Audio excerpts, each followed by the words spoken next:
kondisi banjir di Desa Teluk Umbia. Saya kira memang ini mengecek bagaimana kondisi warga. Ternyata sampai di sana memang ini warga sudah terbiasa. Kalau kita bilang sudah tangguh terhadap bencana banjir karena memang sudah menjadi kesehariannya. Tapi memang saya kira memang perlu ketangguhan itu perlu kita tingkatkan ya.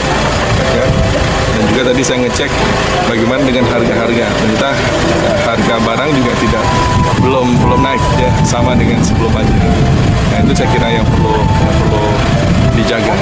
Kemarin ada temuan tadi anak sekolah masih libur. Saya kira mungkin nggak boleh lama-lama lah. Minimal minggu depan tuh sudah bisa masuk. Karena kalau terlalu lama libur juga anak-anak bisa ketinggalan pelajaran.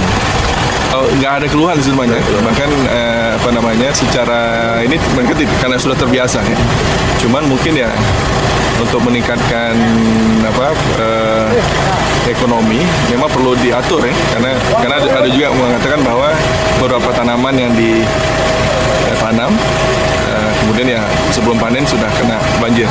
Saya kira mungkin nanti kita akan coba untuk menyesuaikan masa tanam juga dengan banjir sehingga tidak terlalu terpengaruh. Dan yang paling penting mungkin itu adalah mata pencarian terkait dengan air, jadi perikanan, udang, itu saya kira mungkin itu yang lebih tahan lah, walaupun ada banjir. Itu bahkan juga kadang-kadang dengan ada banjir produksinya itu menjadi meningkat. Memang ini bulan Desember dan bulan berber lah, jadi memang resiko curah hujannya tinggi, ya sehingga kita perlu kesiapsiagaan. Kami mengharap juga desa cukup koordinasi yang bagus dengan kecamatan dan BPBD untuk segera menginformasikan bahwa kalau ada air naik dan sehingga kita bisa lebih siap siaga lah untuk mengurangi risiko bencananya.